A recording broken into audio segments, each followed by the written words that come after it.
তারা লুকোচুরি খেলতো শ্মশানে গিয়ে, বিভিন্ন জায়গা বিভিন্ন লুকোচুরি খেলতো। এর মধ্যে কয়েকদিন খেলার পর একটা ছেলে আসে ওনাদের বয়সী, একটা কয়েকদিন আগে একটা হিন্দু ভাইকে সমাধি দেওয়ার পরে ওই মাটিটা একটু নরম হয়ে গেছিল।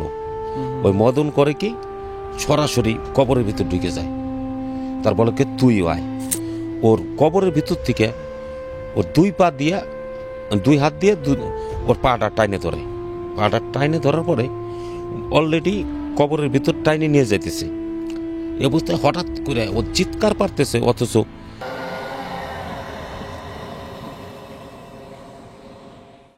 300 বছর পুরানো একটি শ্মশান।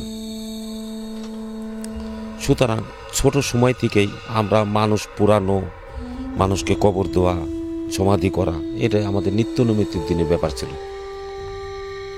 এমত অবস্থায় এটি আমার মামার মুখে থেকে শোনা।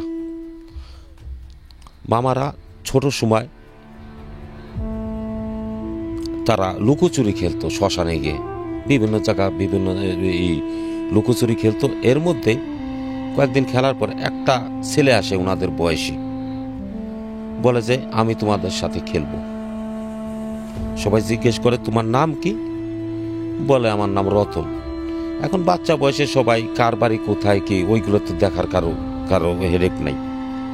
এখন কয়েকদিন ধরে খেলতেছে হঠাৎ করে ওই ছেলেটাও স্বাভাবিক নিয়মে স্বাভাবিকভাবে খেলতেছে। খেলার পরে এখন মানে একজন পলাইতে যায়, বলে যে চল আমরা পলাই। আচ্ছা পলাই কোন জায়গা? একটা কয়েকদিন আগে একটা হিন্দু ভাইকে সমাধি দেওয়ার পরে ওই মাটিটা একটু নরম হয়ে গেছিল। ওই মদন করে কি সরাসরি কবরের ভিতর ঢুকে যায়। তার বলে কি তুই আয়। তখনও বলল যে না, আমার খুব ভয় লাগতেছে।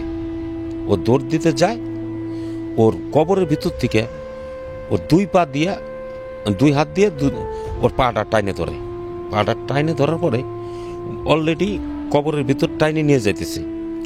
এ অবস্থায় হঠাৎ করে ও চিৎকার পারতেছে, অথচ চিৎকারের কোনো সারা শব্দ কেউ পাইতেছে না। হঠাৎ করে একজনের চোখে পড়ছে যে এরকম ব্যাপার, ওকে তো নিয়ে যেতেছে, টাইনে নিয়ে যেতেছে। সবাই যায় করে কি টাইনে উঠানোর পর দেখেছে ওর বিভিন্ন জায়গা থেকে মাংসগুলো খাওয়া, বিভিন্নভাবে মাংসগুলো খাবলে খাওয়া। তারপরে সবাই বলল যে কি ব্যাপার? বলল যে এই মদন আর খুঁজে পাওয়া যায় না। তারপরে ওই শ্মশানে একটা লোক থাকতো, ঝাড়ফুঁক করতো, মানে যে ওই জায়গা চিতা টিতা সবকিছু পরিষ্কার করার দায়িত্ব ছিল তার। তখন জিজ্ঞেস করলো যে এরকম ব্যাপার, মদন এই কাজটা করাইছে, মদনের বাড়ি কোথায়? তখন ওই বাদল বলতেছে কি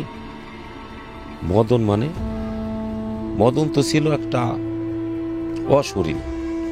ওকে মাটি দেওয়ার পরে ও বিভিন্ন রূপে বিভিন্ন জায়গা যাই করে, ওর কাজ হচ্ছে মানুষ হত্যা করা। সুতরাং তোমাকে বাটে ফেলাইতে চাইছিল, তুমি আল্লাহর জন্য বাইচে গেছো, এক কথা। সুতরাং শ্মশানে আসা আর এই ধরনের খেলা খেলো না। পরবর্তীতে আর মদনকে কোনো কিছু খুঁজে পাওয়া যায় না। জাগো এফএম এর অ্যাপ এখন পাওয়া যাচ্ছে অ্যাপ স্টোর এবং প্লে স্টোরে।